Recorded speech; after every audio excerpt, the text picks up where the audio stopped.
after hundreds and hundreds of coaching clients, I would say maybe 90+% of the time, it's not that they don't know what to do. They're just not doing it. What if I told you for a majority of our adult lives, we're not accessing our higher levels, our brain's higher functions, our ability to make good decisions, our creativity, our intuition, our ability to have empathy and connect with people, our critical thinking skills, all of these things are not being accessed for a majority of our adult lives. What are your thoughts on where you see things going with the emergence of AI, people talking about dystopia and all that jazz? But where AI is also going now is we're putting AI into actual physical things, robotics, humanoid robots. Can you imagine humans developing a relationship with an AI robot? We'll do it live. We'll do it live. Drop the mic with Jason Hunt. You know, I think I was always creative at heart. And one of the main reasons I went into pharmacy was because of the stability. It was very popular for being a stable career, 6-figure salary right out of graduation. And I didn't have to go to 8 years of med school. It was only a 6-year program that I was in. So after 3 years, I just couldn't see myself doing this for the rest of my life kind of moment. And at the time, because of that opportunity, that I was dabbling in filmmaking on my own anyway. I was making fun little skits for my friends at their weddings, and the group really liked it. And then as I was dabbling in it, I reached out to one of these guys, one of the founders over at that group, and they were generating momentum already. They created some viral content and they liked my work. So they gave me an invitation to join. And I asked my wife one night, what do you think about packing up our bags and leaving New York City and moving to California to try this filmmaking thing out? And she said, sure. So yeah, it was a big adventure. It was scary and exciting at the same time because my home was New York City. Yeah. It's nice to have that flexibility and lack of responsibility to just kind of pick up and go, right? Like, when I started my own business, I was working at an agency, had an opportunity for a job, making 6 figures. It's like, great, this is awesome. And then at the same time, I was contemplating with starting my own business and eating crap for however long it was going to take to make it work. And so the day I told my wife, I'm like, I think I'm going to start my own business instead of taking this 6-figure job. And she's like, okay, I fully support you. Oh, by the way, I'm pregnant with our second child. And I'm like, oh shit. Okay. So no, I'll just take that 6-figure job. I don't need to start this thing on my own. And she's like, nope, if you don't do it, you always have remorse. And so I took that route, but that lit a fire under my ass because really, failure was not an option at that point. It's like we have to make this work, Yeah. And when you have your back against the wall, amazing things can happen. Yeah. It kind of gets you focused, doesn't it? Like much more focused. Big time. Yeah. Go ahead. I find potentially with your story, maybe you kind of saw something similar because pharmaceutical, you're making pretty good bank, and then you're going from doing pharmaceutical to filmmaking, which is not necessarily a whole ton of bank. Oh yeah, we were definitely living the starving artist lifestyle. We were living off our savings at that point. We went on a 2-month-long cross-country road trip, saw the country, which was amazing. I would totally do it again if time permits. And we were doing basically just all day, every day, just filming, editing, right? And what was really interesting though is we're all living off our savings, and they're YouTubers, so YouTube doesn't really pay as well as you think, right? You have to be generating a lot of views. So just to give you a frame of reference, one project I worked on was with the first Asian American NBA basketball player. His name's Jeremy Lin. We got about 3 million views on that. Do you play Raptors or only Knicks? He was on the Knicks. He was on the Raptors very briefly. That's how he got it. That's how he got his championship ring. That's right, of course. without even playing. That's right. It was the last team he was on before he left for China. Yeah. But yeah, New York Knicks, Houston, Lakers, he got to play with Kobe for a little bit. So when he was in Houston, I flew out to Houston, did a project with him. We generated maybe 3 million views on that video. Got paid from YouTube by maybe 5,000. So just to give you a frame of reference, we're not making bank with these videos, right? Even though we're going viral multiple times. But what was interesting though, was because I followed that kind of, I don't know what you would call it, maybe intuition, gut feeling, like I kind of have to do this. Like I want to try it. I got marketing experience without realizing I was getting marketing experience, because we were creating multiple pieces of content that went viral. And if it wasn't for that experience, I never would have been able to launch my business, because it's because of that experience. Way later down the line, I started writing articles.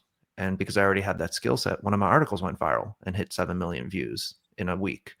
And then that helped me go full time in my business and leave behind a contract job that I was working on as a business coach, and made in a weekend what I made in a year with that company. Wow.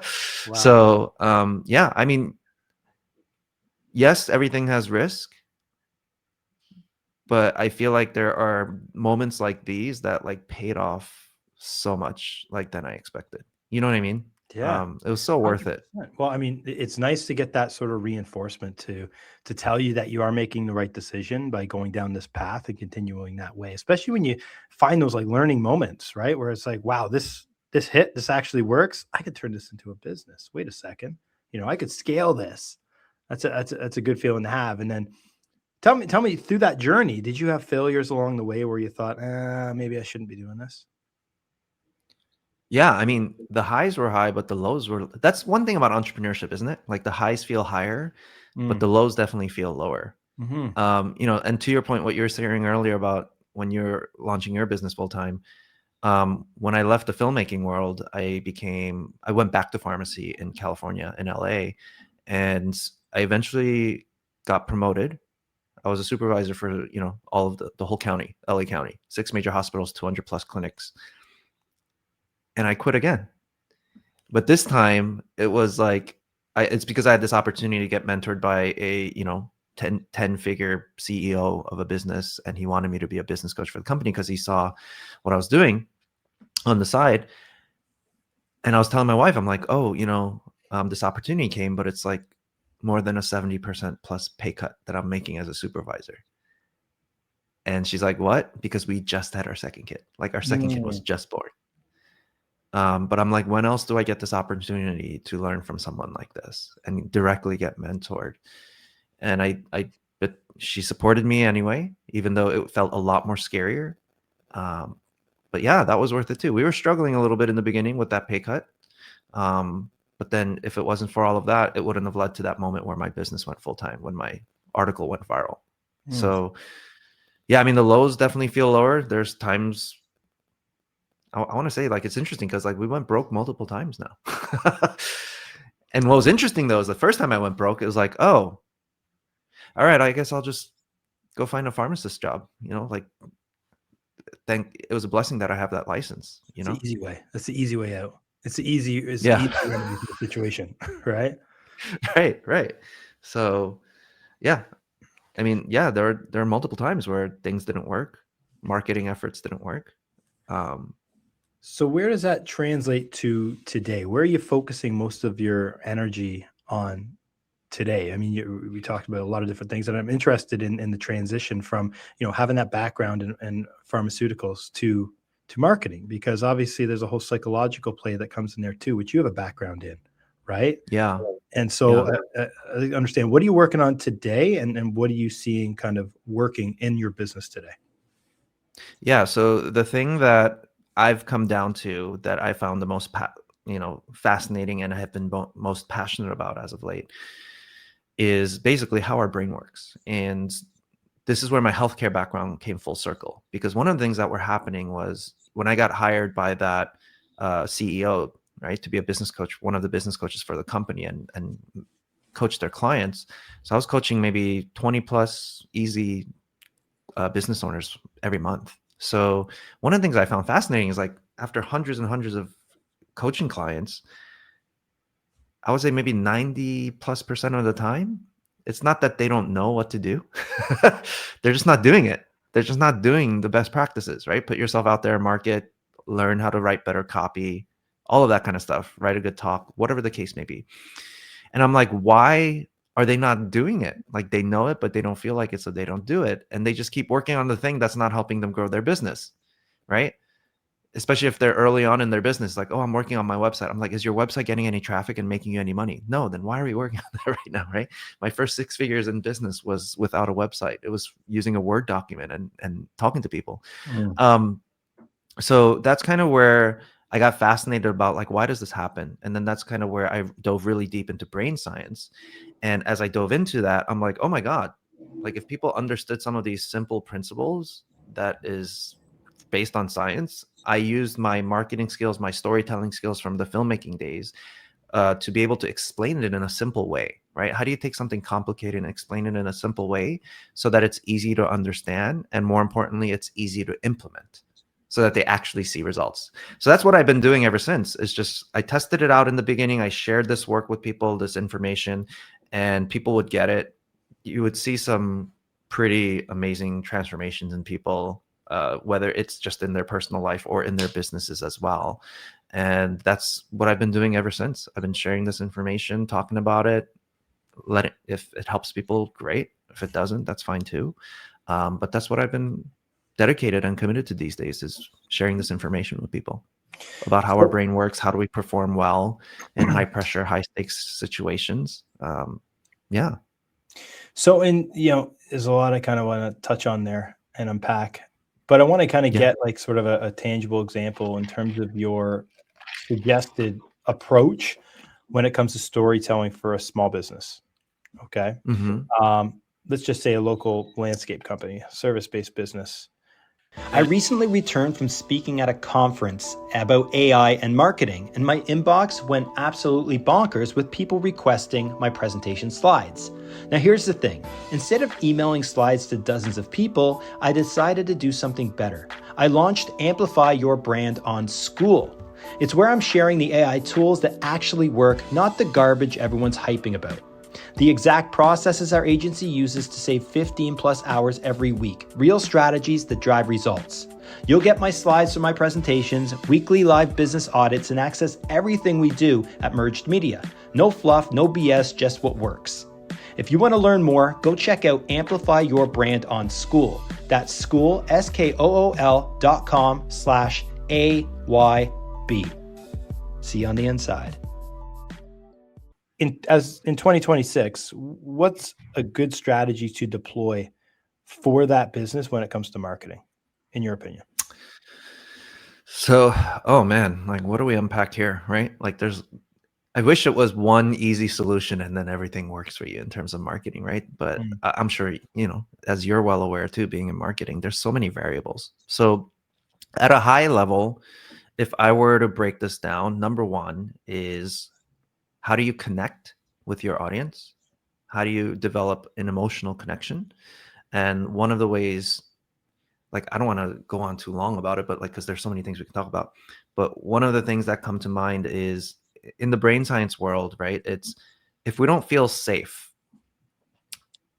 for whatever reason, we're not going to trust you. We're not going to buy. If we don't like you, we're not going to buy. That's what it is at the end of the day. So how do you develop that connection with someone that's your ideal kind of audience? So one of the ways to think about this is, in the world of marketing, you've heard of the rule of 7, right? Like, you need to hear about, right, 7 times your brand, 7 times before someone even remembers you. That's right. It's not the rule of 7 anymore. If you really think about it, it's become the rule of 7 hours. So what does that mean? It's, I need to spend 7 hours with you, whether it's a recording, some piece of content you've created, before I even decide, do I trust you or not? And I think that's where podcasting becomes effective too, because if you really think about this, is why long form marketing has become popular. Joe Rogan, Caller Daddy, like all these are like 2-hour plus episodes, and people literally sit there because they're listening to you and they feel like they're developing a relationship with you, even though they're not interacting with you live.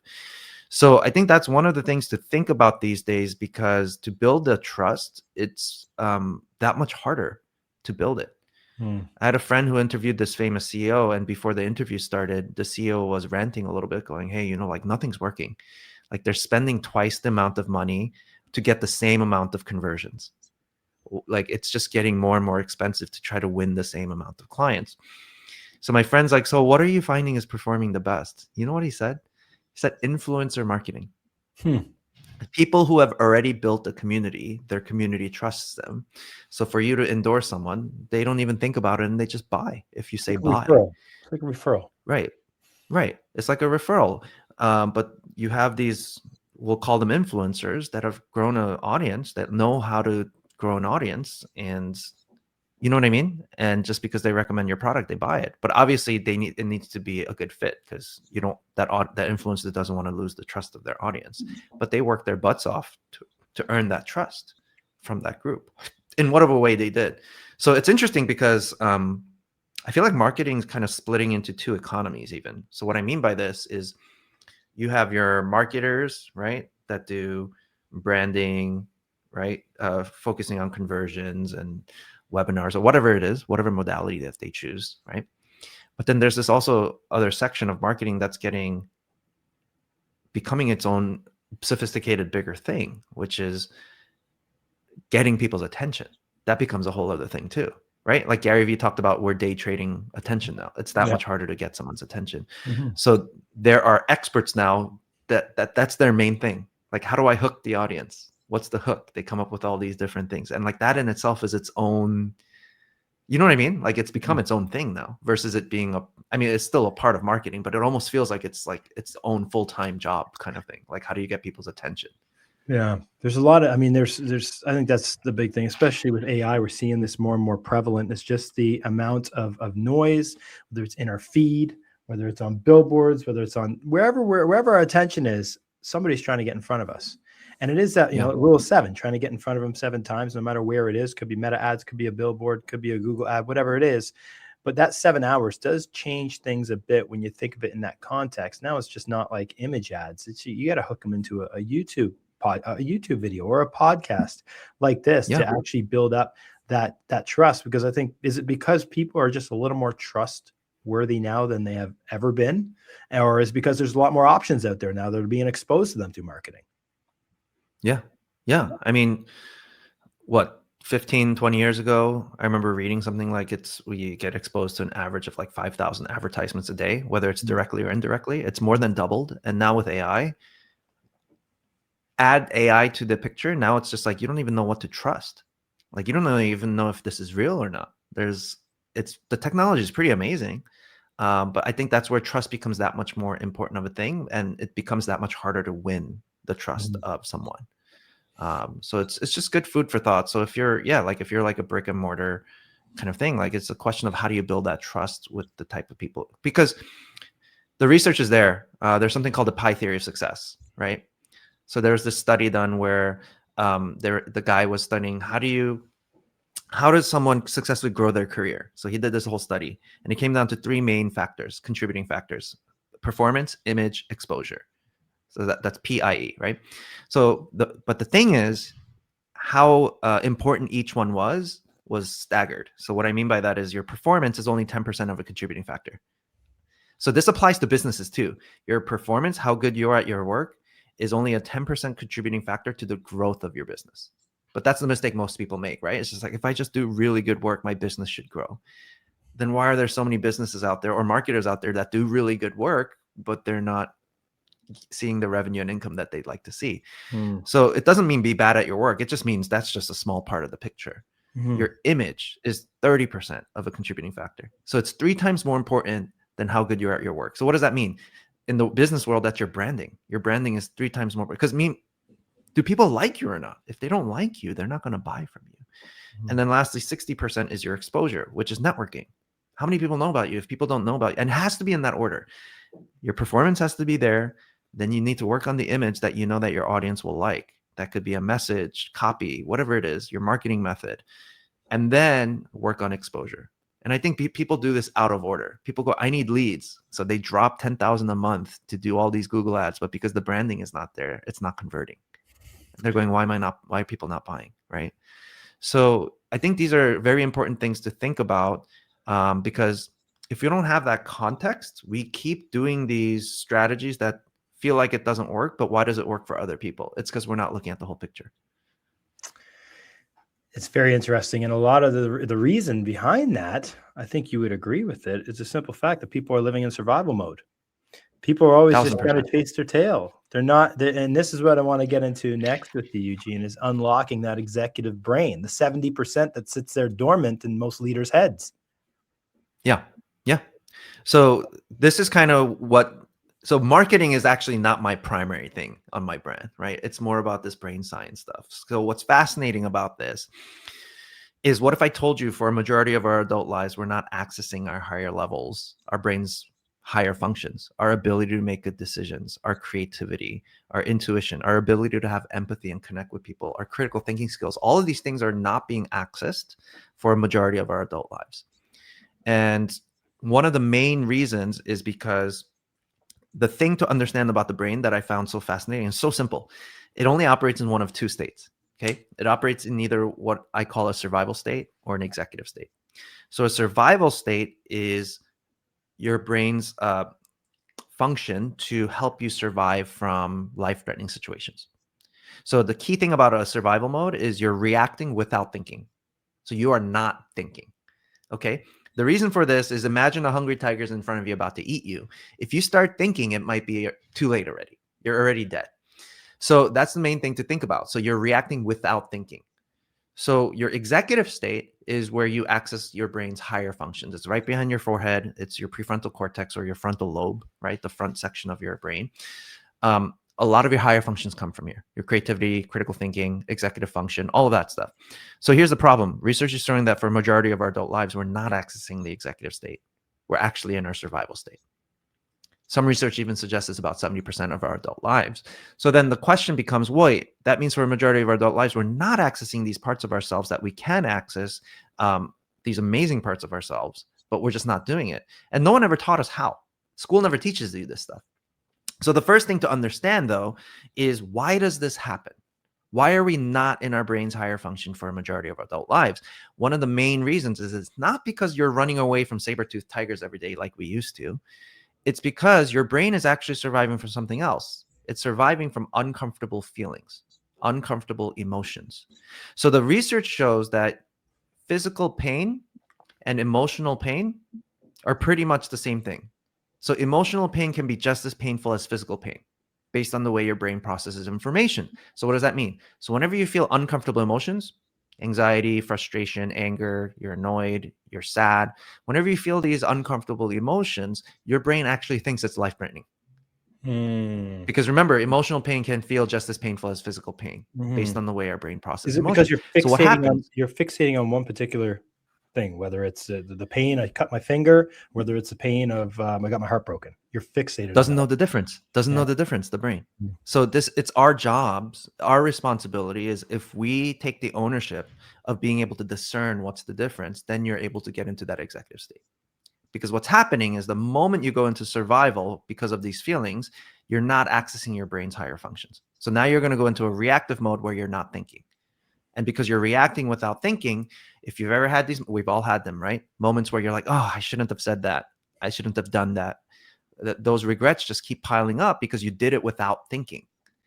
And the only reason that we did it without thinking is because that's where your brain is at. It's just in a survival state. It's not because you're an idiot. It's not because you're stupid. It's just, for whatever reason, your brain reacted in that moment, and boom, you're reacting without thinking now.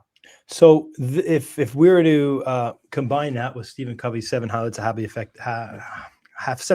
Effective People, there's the 4 quadrants. This is why people are always living in quadrant 1 when they know they need to be living in quadrant 2. Quadrant 1, everything is important and urgent, and people, whether it's the email, checking your email, any sort of fire you need to put out there, people's heads are always living in that, because, to your point, they're living in survival mode. When the smart thing to do, if they use their executive brain, they'll push those aside or delegate them so they can spend more time in quadrant 2 to do the planning part.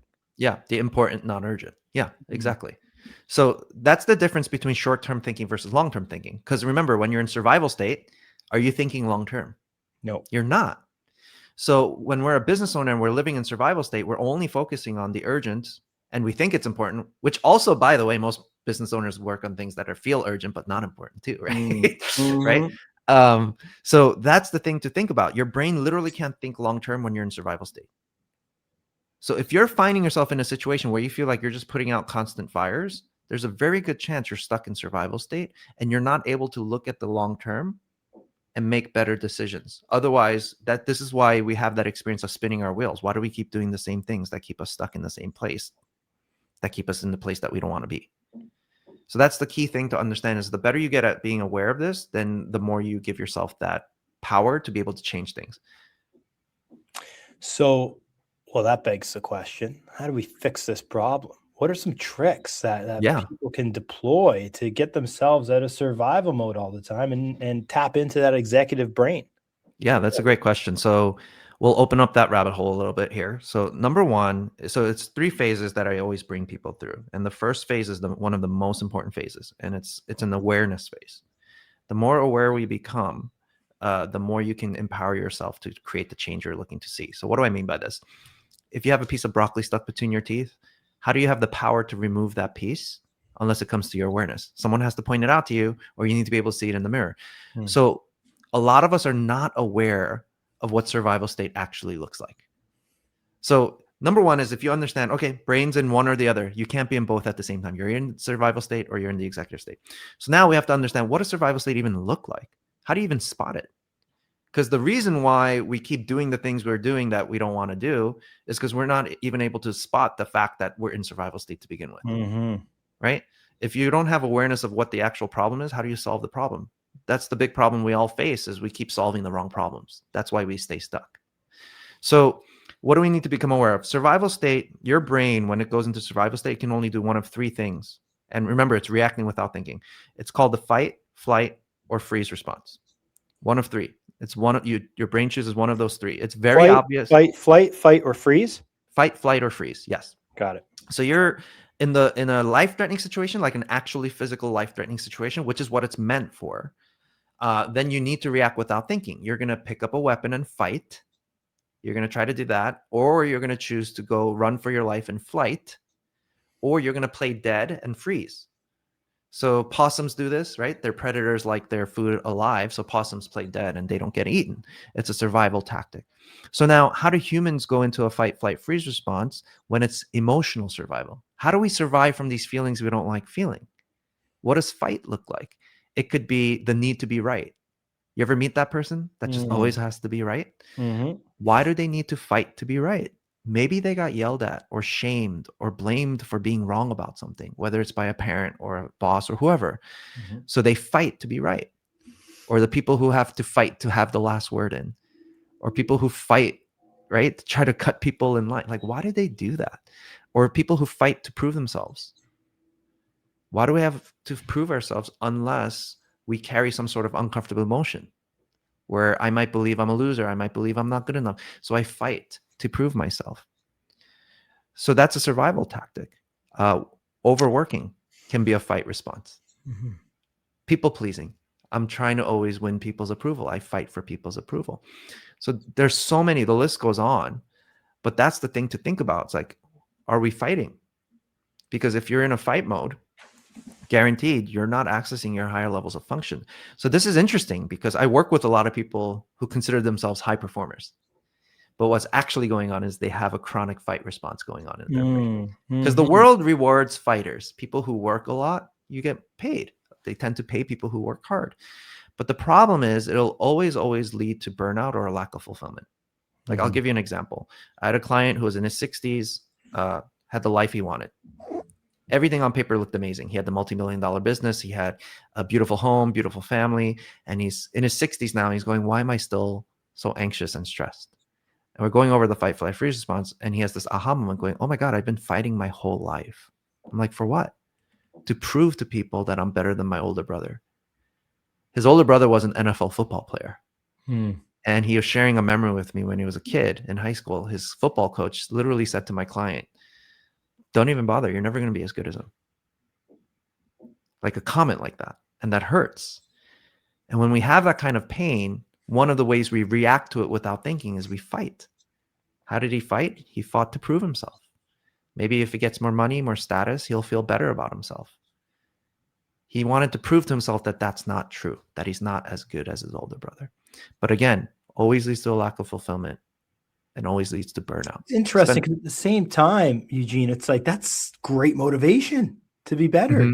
Shoot for the moon, land on a star type of approach. Like, yeah, see some positives with this as well, but you're not using your executive brain though. And that's what I want to get to. Yeah, I want to hear about That's the that. thing. It's right. It's like the amount of conversations I've had now, and I've experienced this myself too, right? When you fight, you get the things you thought you wanted, only to realize going, oh, like, why doesn't this feel as good as I thought it would? Maybe I need to fight for something else now. You see what I'm saying? Until you get to that point where you've gotten everything and you're just still sad. You're just still anxious. You're still stressed. So just like you asked, another client was debating. He had a whole debate with me about this. He's like, you don't understand, because this guy hit rock bottom. Like his second wife left him because she was cheating on him. His first wife also cheated on him and left him. And he has kids. The court still ordered. He has to pay over $2,000 a month in child support. And he had his back against the wall. And he's like, you don't understand. If I didn't fight, if I didn't go into survival mode, I would not be where I'm at today, because he grew a very successful company from the rock bottom, right? And the expression he used is like, I had to keep my head down and my shoulder up, and I had to bash through concrete wall after concrete wall. And I'm like, look, that's totally fair. I'm not here to say what you should have, would have, could have done. The past is the past. All I'm saying is, what if, just as a thought exercise, because you trained yourself to get into executive state more often, even if it's just for a moment, what if executive state helped you for a moment, put your shoulders down and your head up, and you look, and maybe what you realized was those concrete walls that you felt you were cornered into, your back was against the wall, that the only way was through those concrete walls and bash through them. What if you understood that when you get out of survival state, maybe those concrete walls were only 3 feet wide? So what I mean by this is, when you're in fight mode, your brain goes into tunnel vision. If a tiger walks into your room, are you going to look anywhere else except where that tiger is? Your brain is filtering out a lot of information. What if your brain's filtering out better ideas, better solutions, more efficiency? You see what I'm saying? What if there was a better way to do things, and your brain's just missing out on it because you're in this tunnel vision mode thinking this is new? If you ever met that person, it's like, there's a better way to do that. And they're like, no, I'm going to do it the way I usually do it. This is the better. Like, I get what you're saying. It's better, but I'll just keep doing the way things that I used to do it. You see what I'm saying? So there's that saying that, work smarter, not harder. If we don't get into our executive state, we will only work harder. So I just want to give an example of this, so the way I'm interpreting this. Okay. So, I mean, a lot of service-based businesses out there, they may lose a client. So if we're going into the fight, flight, freeze type of mindset, you lose a client, somebody's going to fight. They're going to hop on the phone and just keep calling, keep dialing, Yep. call. Probably wasting a lot of time just calling, just to try to get a warm body on the phone there. And the way to use your executive brain, you would basically look at, hey, what's the process here? Maybe there's a much better way of getting better leads at a scalable way than just calling people nonstop. Right. Yeah. And or at least hiring someone else to make the calls. Right. Delegating, of course. Yeah. But what's interesting though too is your brain's very quick. So your survival state brain is actually much quicker to spot threats. That's its main job. It's like, I want to spot a threat. So what happens is, when you're in survival mode, other people can sense it. You ever been part of a sales conversation where you can tell that the guy's kind of desperate for your money? Are you going to buy from that person? No. So if you're in that fight mode, I'm just going to call people, right? Like, I get there are stories out there that, I think part of it is because they're just good talkers, right? But yeah, if you're in that kind of desperate mode, people can sense it. So when you lose a client, the key here is, guess what happens when you're in survival state? Who's the focus on when you're in survival? It's yourself. Yeah. Remember, you're not able to be empathetic when you're in survival state. So it's in your best interest to train yourself to get out of survival, so you can actually pay attention to, what is some value I can provide? What is a problem I can actually solve? What is it, something that I'm not looking at here that I should look at? Oh, maybe my system's broken. Or what does it say about my business if I lost one client and now I'm in a panic? What does that actually say about the health of my business? Right? Or yeah, like, you know what I mean? Like, people don't even want to look at their numbers. The amount of times I've had conversations, I'm like, oh, they're telling me their numbers. I'm like, okay, that's great, but what's your income? Like, what are you paying yourself? It's like, what are you talking about? I'm not paying my flight. Right? I'm not paying myself. I'm like, so then your business is actually, you're talking like your business is doing well, but it's not. You're actually in the red then, because you're not including your income here. Whatever the case may be, all these conversations are important. I think personal development most people, especially these days, I like it that mental health and all of that's become more of a popular topic, but people view it as like, oh, I'm going to go pamper myself at the spa. This is a day for my mental health. I'm like, well, yes, I agree. Like, take good care of yourself, but personal growth, without this part of personal growth, it's not personal growth, which is, if it doesn't feel uncomfortable, you're not going to grow. So here's what I mean. Personal growth feels like this. Imagine like you went on a shopping spree one day, you overspent way too much money, and the bill comes in the mail. Personal growth, that's what personal growth feels like. It's like, oh, I don't want to look at it. It's like, oh, I don't want to look at my past history of like bad habits or traumas or whatever the case may be. So our ability to handle and deal with our uncomfortable emotions is the key thing to getting into our executive state. So part one is just being aware. So just the fight response too. Like that's what I found a lot of my leaders and my entrepreneurs like are not even aware that they're in survival. They just think they're working hard and that it's a good thing to do. You see what I'm saying?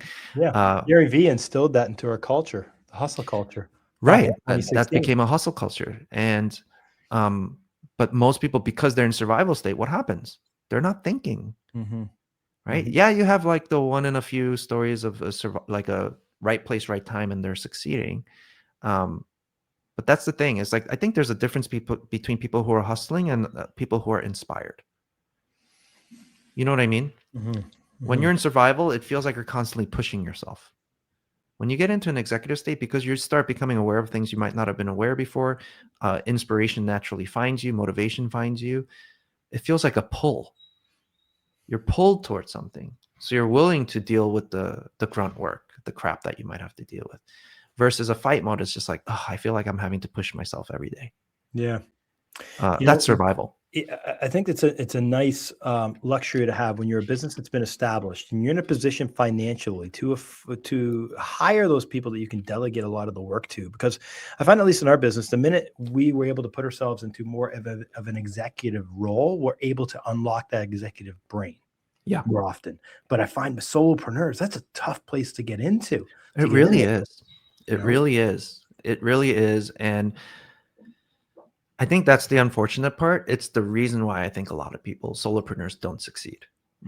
It's because the circumstances really trigger survival. I mean, money is modern. We equate money with modern day survival, don't we? Right? It puts food on the table. It pays for the bills. But then if you train yourself to get out of that, like survival mindset, at least, like get your brain out of it, you start to see some interesting context, such as like, how does money work? By the way, guys, like money's made up. Like, money's totally made up. Like we made it up. Why are we putting money on like this pedestal when it's something we just made up? Like that's honestly all it is. It's just a technology we created to exchange for value. There's so many different ways to make money, but you need it to survive. Yeah. And I mean, that in itself can sometimes be debated too, right? Like there are people out there who grow their own little farms now and like they're not paying for food and they, you know what I mean? They live on a free land or whatever. Like it's interesting what people can come up with, but yeah, none of this stuff used to exist. Rules, laws, like it's stuff that we made up together. So when you put it in that context, it helps you kind of just like get out of it for a moment and go, I have to have blank. I have to have more money. And my point is when you get out of that pattern of thinking, your brain in its executive state gets more creative on how to figure certain challenges out, if that makes sense. And because your brain can get more empathetic, remember, trust is the thing that's hard to earn. You can't build trust when you're in survival because it's clear that all you're thinking about is yourself. Who would want to trust you? And you see what I'm saying? Like people, like people can sense that. 100%. We had a sales guy years ago that couldn't sell for months upon months and on months. And it was just a downward spiral of somebody that had no confidence when they're, when on a call, when they're selling. And this is why, good salespeople or good sales systems, they thrive because they have that momentum. And when you have momentum and you have that confidence and you have that, you're going to sit at your desk and make your calls and you have that aura about you, naturally, that's probably just a good salesperson tapping into that executive brain. Yeah. And the greatest salespeople are very relational. If you really think about it, they're just really good at building trust with people and they tend to be authentic. And, great salespeople help people. It's like the big mindset shift with sales, right? Like, because I went from like never thinking I could go past like $1,000 for my packages, right, to learning how to sell like 5-figure products, right, including my own. And one of the mindset shifts that helped me was, sales isn't about trying to convince this person to give you their money. Sales is really a service where if you help a person just get pointed in the right direction, which is most of the time what happens for people who face a challenge, is I think this is the problem, but that's actually not the problem. If you get good at showing them what the actual problem is, where they have this big aha moment, your job's done as a salesperson. And then naturally they just tend to ask, like, so how do I work with you? Right? Like, so how can you help me solve this problem? You see what I'm saying? But that requires empathy. And I think a lot of people, especially in the sales world, unfortunately, right, if you're just like commission based, like that puts food on the table. So it's really hard to get out of yourself and your own survival thinking and have the empathy to like connect and talk to people.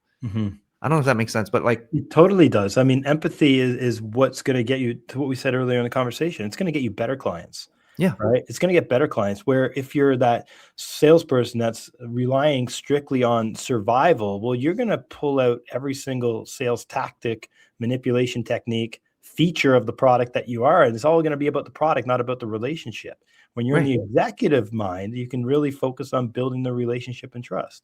Yeah. And it's really hard to mentally have that skill set, because to sit there and go, oh, like this conversation is going to be the difference between me being able to pay for dinner tonight or not. You know what I mean? Like if you're sitting there thinking that, you're already in your survival state. But great salespeople just don't even think about themselves, because when you're in empathy, you're not thinking about yourself. I'd be remiss if I didn't bring up this topic before we finish off here. And that is because everything that you're saying here, Eugene, I see it really does align with what the future holds for us in terms of how we're relying more and more on AI, more and more emphasis as a human needs to be on relationship building, and living more in our executive brain. What are your thoughts on where you see things going with the emergence of AI, people talking about dystopia and all that jazz? Yeah, I do think about this a lot because I have 3 little kids. I think a lot of people are saying this phrase now, right? You're not going to get replaced by AI. You're going to get replaced by the person using the AI, right? So I think it's in our best interest for us to become more aware of how we function, like whether it's at a brain level. Because one of the big ahas I had, or like it was kind of sad, was just like when I started learning a lot more marketing stuff, I'm like, you can make a lot of money if you use it for your own advantage, right? It's easy to manipulate people and be like, buy this thing, and trick them into buying things. But on the flip side, I was like, wait, what does that say about the people in general then, about society? Are they really that easily tricked?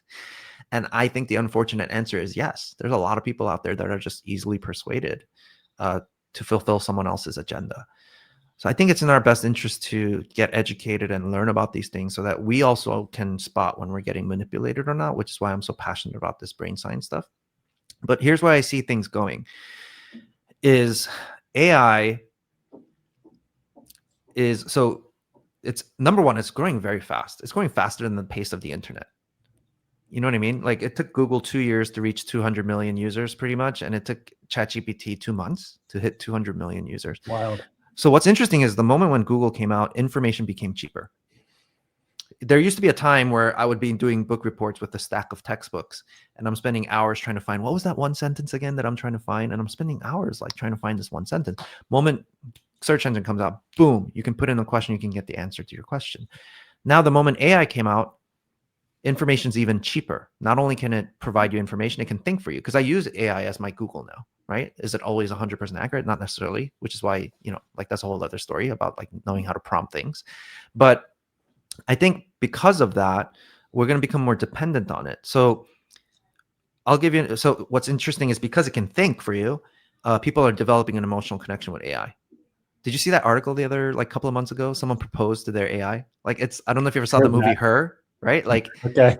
It's like coming to life, that movie Her, where Joaquin Phoenix with Scarlett Johansson is the AI character. Yeah. So what does that mean? It's interesting because people started using AI as their therapist. And the results were showing that in the short term, it's actually beneficial. Like it's doing an okay job at helping people with their mental health. But in the long term, it's detrimental. Why? Because you're actually forming an emotional bond with this thing. Mm. At what point do you wake up going, wait, hold on, this is not real, it's a robot? But where AI is also going now is we're putting AI into actual physical things, robotics, humanoid robots. Can you imagine humans developing a relationship with an AI robot? And it does everything you want. It just feeds your bias, right? There's an algorithm on everything.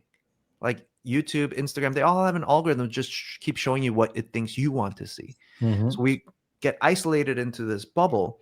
And can you imagine, I don't know if you have kids, right? Like, can you imagine our children? Oh, okay, yeah. Can you imagine our kids growing up one day and they're dating an AI robot and they get so used to it, and then they go, you know what? And you recommend to, you should try a human relationship one day. And they go, okay, I'll try it. They go on a date and they go, Dad, this is the worst experience ever. Like, this girl won't listen to me. Like, she has different opinions. Like, she won't do everything I ask her to do on my demand. Like, I think. Well, how about you just program that robot to find money to pay for the wedding? Right. Right. So all I'm saying is, like, there is a truth to it, I think, where if we don't mature our brains and develop, because I think it's getting worse in the younger generation. There's so many, oh my God, like there's so many reasons for this, but our ability to handle stress is getting less and less and less. You see what I'm saying? Yep. So this is why you see instances of, like, in the 20-year-old decade, like our Gen Zs, this is why you hear so many of these stories now where partner breaks up with them and they kill themselves. It's horrible. It's because that feeling of discomfort is that much more painful that they react to go into survival that much more quick, right? Suicide is also a flight response if you think about it, right? Yeah. So that's the thing. It's like, if we don't develop our ability to handle this discomfort, our resilience will continue to just go down and down and down and down. And people whose resilience go down and down and down and down, they become dependent on things like AI. Yeah. And I think we're in an age now, what we really, really will need more than ever is, if you ever had that experience where there's a friend you trust, and because your friend cares about you and loves you, they're like, you really should do this thing. They're going on about it, harping at you on it, but you're like, I don't want to do it. But one day you finally listen to your friend and you're like, oh my God, why didn't I do this sooner? This is the best thing ever. I think that's the power of having trust, right? With the right types of people. I think we're going to need these communities where people have that kind of trust, where you're willing to do the uncomfortable thing and grow as a result of doing that thing. Because that is becoming less and less, because people are used to just on a whim, just getting what they think they want, right? Quick service, whatever it is.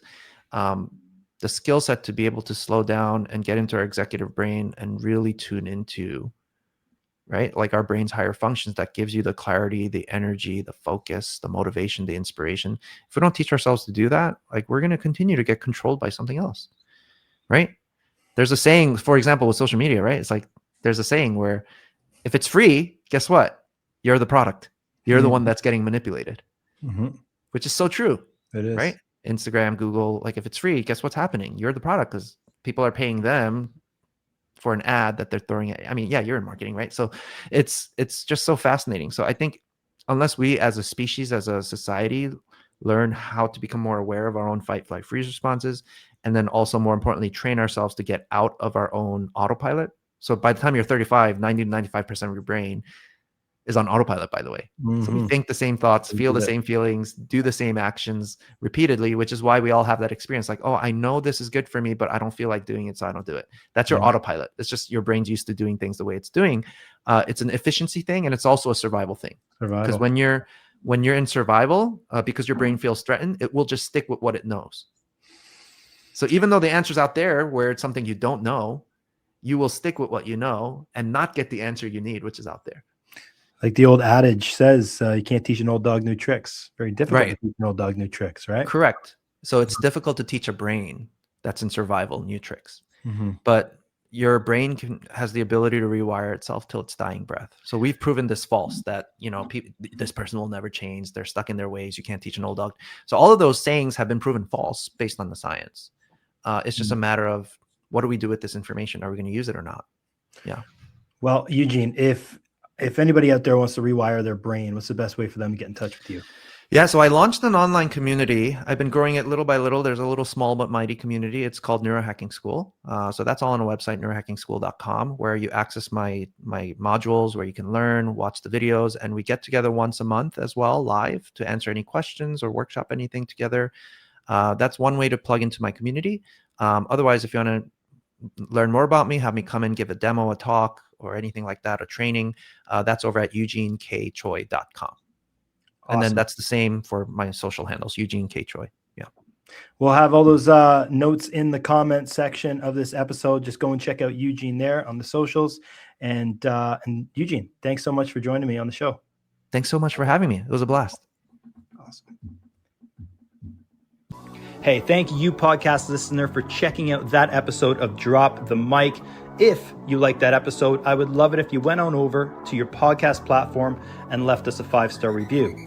And if you don't want to miss an upcoming episode of Drop the Mic, make sure you hit that subscribe button as well. Thanks again. See you soon.